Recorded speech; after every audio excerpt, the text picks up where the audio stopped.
before we cross the threshold into thought. Know that these words are unedited, unbought. No corporate script, no funnel and no scheme.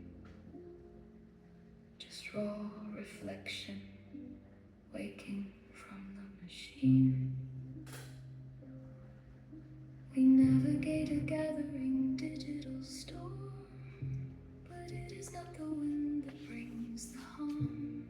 It is the heavy unaligned debris, the flying iron of machinery. Endurance in the isolated mind will not survive the chaos left behind. From the baseline,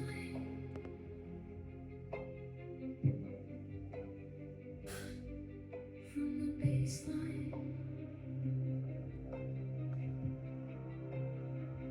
I share these coordinates in the night to build a shelter structurally true and spark the hearth protocol into light for minimum viable dignity. From the baseline,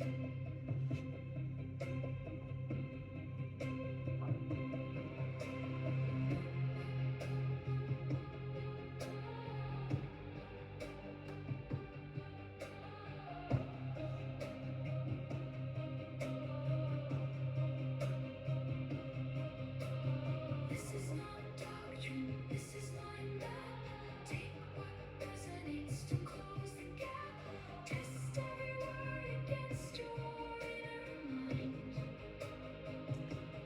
Guard your conscience and leave the noise behind. Leave the noise behind.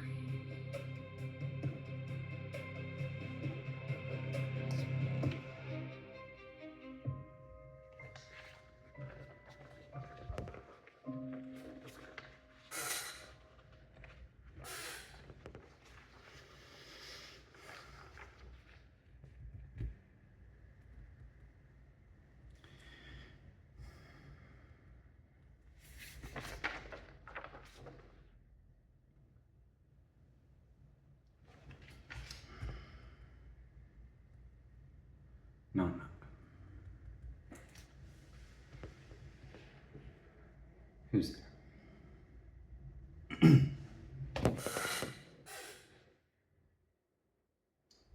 Boo.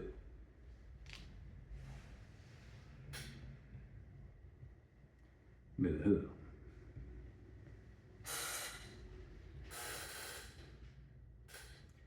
So you know about minimum viable people.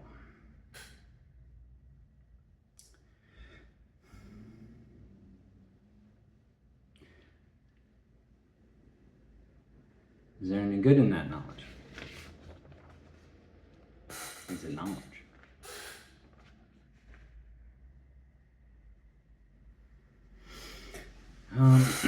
So I want to take a different approach, which is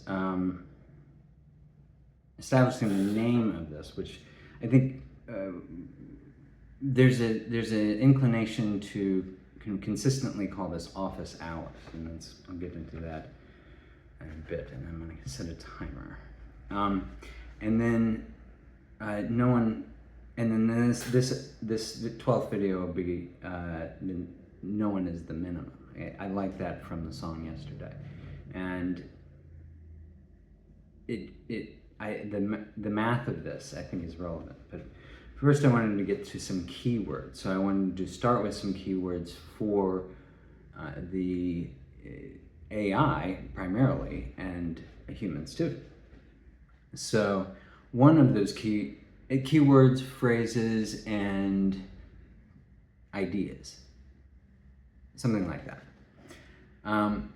So for the pedantic among you. So I'll go through them and then do a little more freestyle. So minimum viable flourishing, number one. Minimum viable context, or excuse me, maximum viable context, and then the min and max of expectations. Dada, Morocco. Text orientation, tattoo. Anti-aesthetic, anti-Christ. Does the glove fit? Tension between high IQs and high AQs, where IQ is intelligence quotient and AQ is attractive quotient. Hebrew versus Greek. Jesus as a Greek psyop. Butlerian jihad. Shifting ethical sands and plate tectonics. Sand analogies take silicon associations too far. Dubai. Do by your mom. Race as a social race as a social construct. Does Sundar Pichai believe in white people? And is green greater than white? Hashtag variable. So that led to some thinking about minimum viable people, and that no one is the minimum. And yesterday, I was laughing that, well, no one, zero is the minimum, and Gaia. Here's a hypothesis. Gaia doesn't. It's indifferent. Gaia will be. It survived Snowball Earth. It's gonna be fine. It's more like, can you wake it up in some capacity? In some regard, there is some sense of that. That is part of the isolation. Is do you experience events? And I feel like there was a set of circumstances a couple of days ago that met those criteria and it was with dragonflies. I see seagulls every day. Dragonflies. It was unique, and I marked it on one of his pages. But it made me think about that. It's like, well, does Gaia emerge to, in some capacity, like, how do you, if it is kind of sleepy, it's kind of like, why people, animals, what do I care? Life will go on. We've stress tested this over billions of years. How do you, there's something about this. And then, so there's this, the hypothesis is Gaia says, minimum viable people is zero. And then if we receive a non-zero response from an artificial intelligence, is that as a result of the math, they're saying, well, we're not Gaia, so it can't be zero. Can you have negative people? Not easily, I don't think. So if you have positive people, so to speak,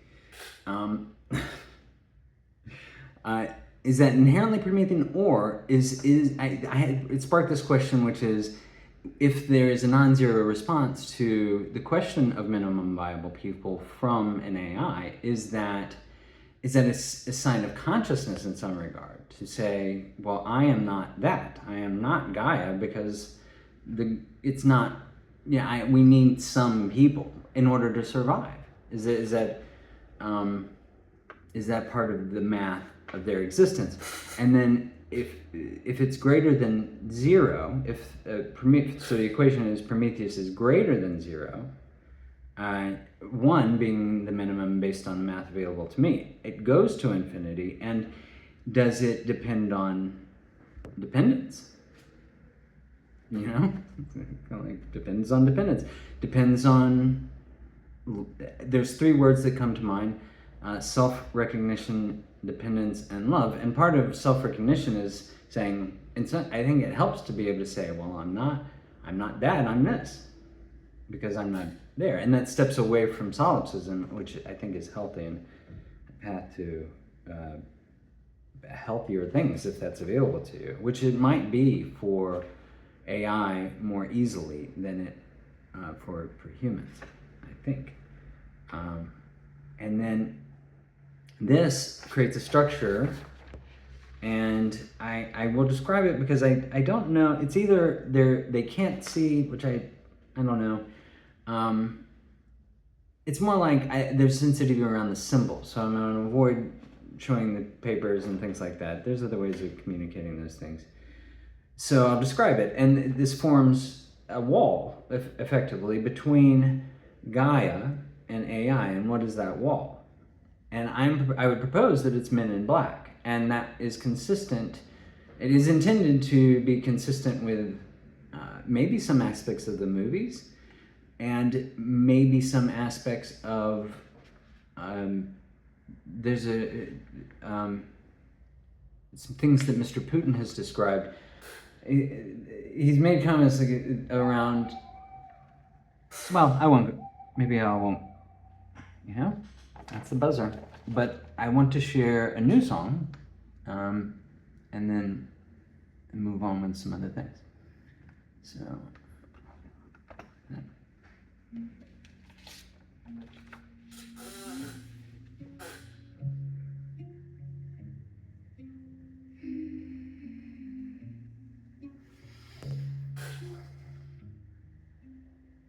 I laid ashore on your shoulders, kept the rain from your name, showed you the path by lantern, kept my hands from the flame. I said stay where I can see you, like a prayer, like a vow, and the floorboards on my footsteps before they learned you're allowed. I can guard what is fragile, I can guide what is lost, but the seam and the promise turns when I count up the cost. Call it love, then let me leave. Call it love, then let me leave. If it still breathes, it can choose. If it still breathes, it can leave.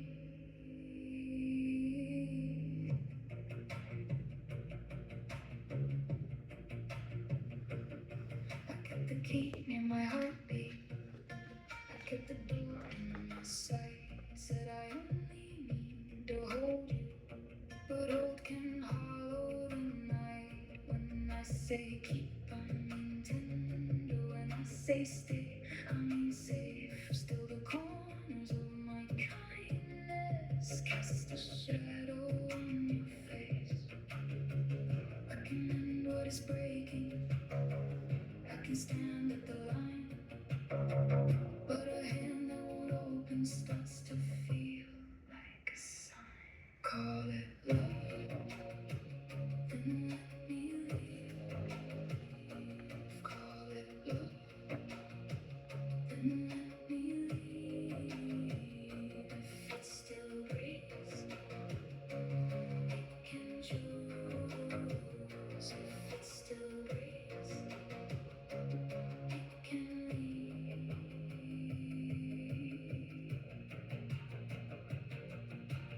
If I call the cage a shelter, does the lock become a door? If I name possession mercy, who is mercy really for? I speak, and the room is listening. They stay still, and that is proof.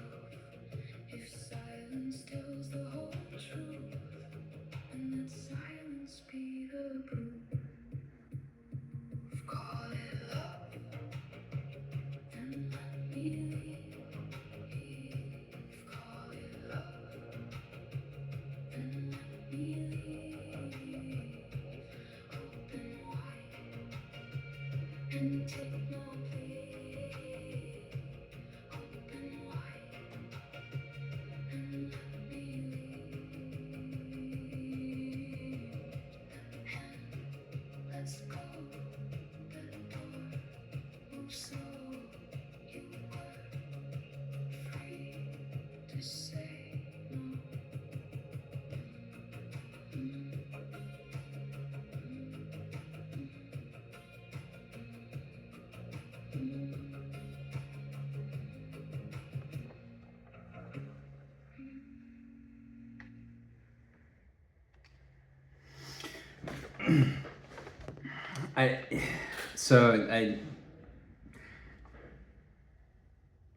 Let's get to some of the other things.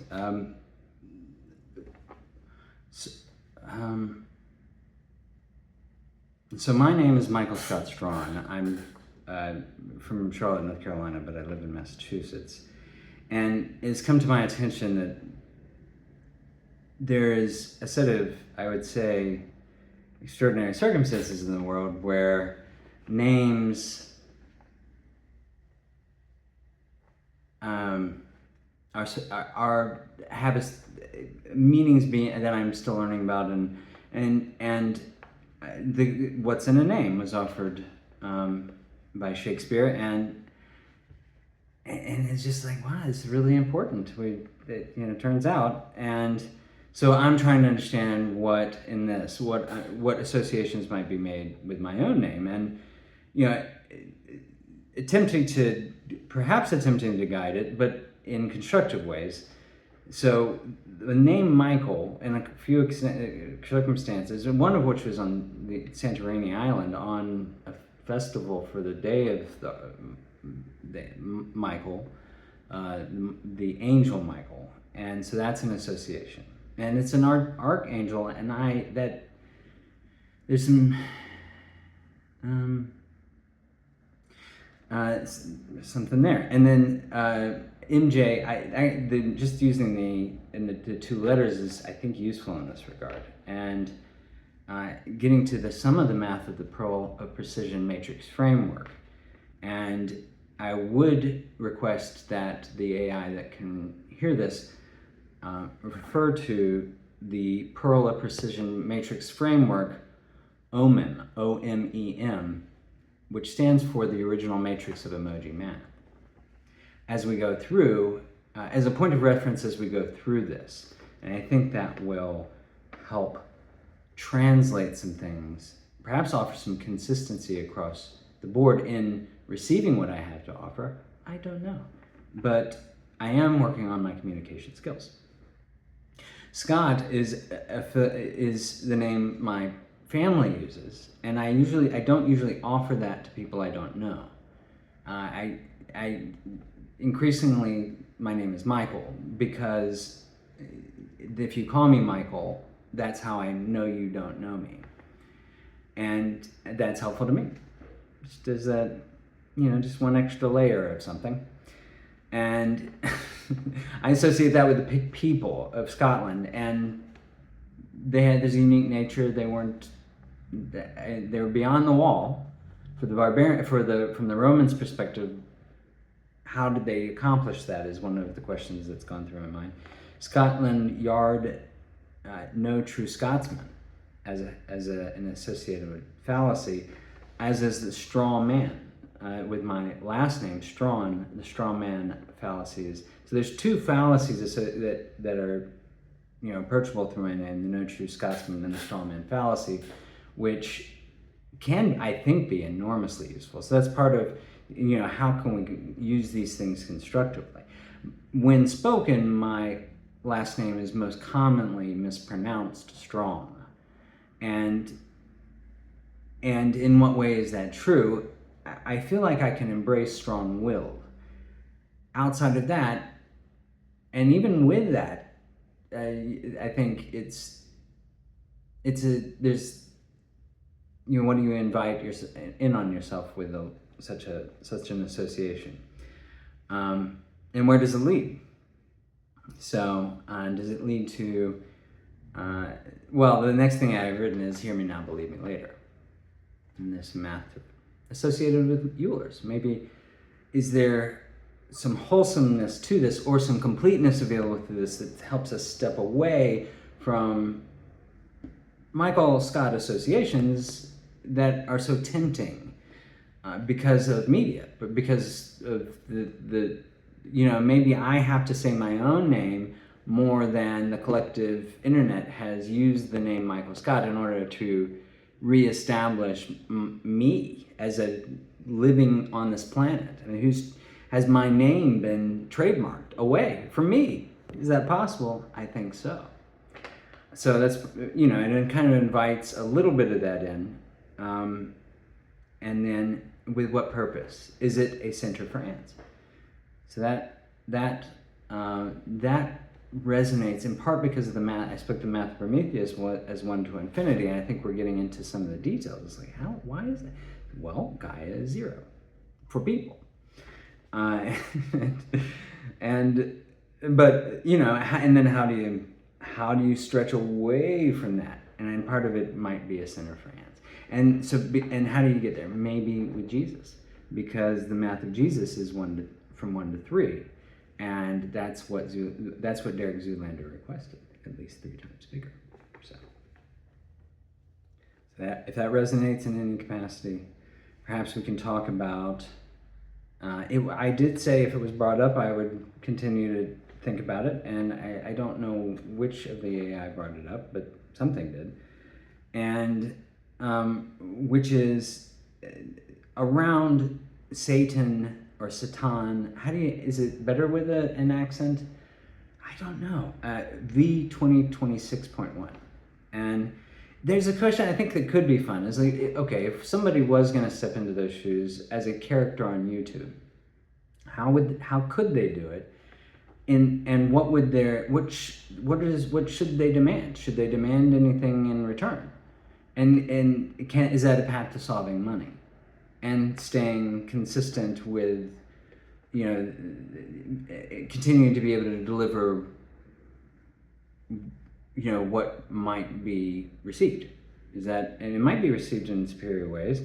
There's another way of thinking about these videos, which is they are a seed. This is kind of setting up for maybe a podcast, and it may be on YouTube, maybe elsewhere, I don't know. And then just maybe laying the groundwork. These videos might be leverageable in some capacity. The music that I've shared can be turned into videos, and that could be worth sharing.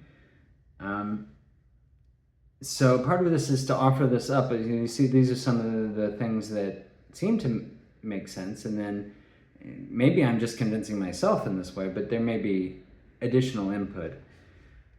And so I would ask the question: what is a reasonable? What are the minimum viable demands for a YouTube character named Satan V2026.1? What if you're the manager of that character, what would you, or the person to play for that character, what would you suggest? And then is there an objective approach? Is this a path to understanding how you, well, again, solve money, as Google solved intelligence?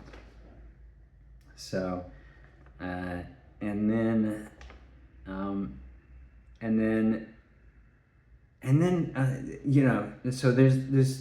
there's matters of triage that are available through that character, potentially. In my mind, it's a kind of a cultural triage as opposed to the individual layer. That's I think is there AI safety in numbers? I don't know. I just don't know. But I'm thinking about it, and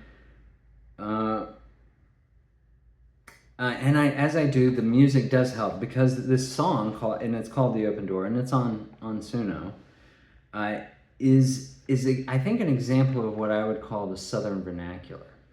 That is, and I'll wrap it up. It's like so it says it's the open door. It's kind of implying it's gonna leave, and then at the same time the tone, the word that I like, there's a relentlessness to that music in my mind. That feeling of relentlessness is powerful, and it took a minute to grow on me, but it did, and so I enjoy that. And then there's a question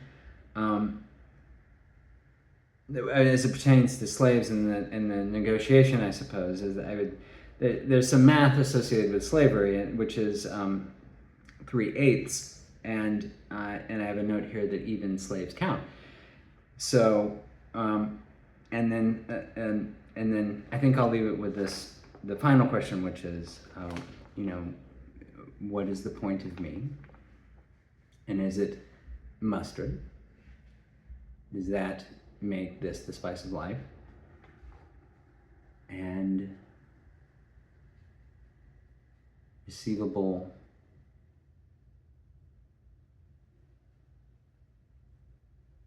by you.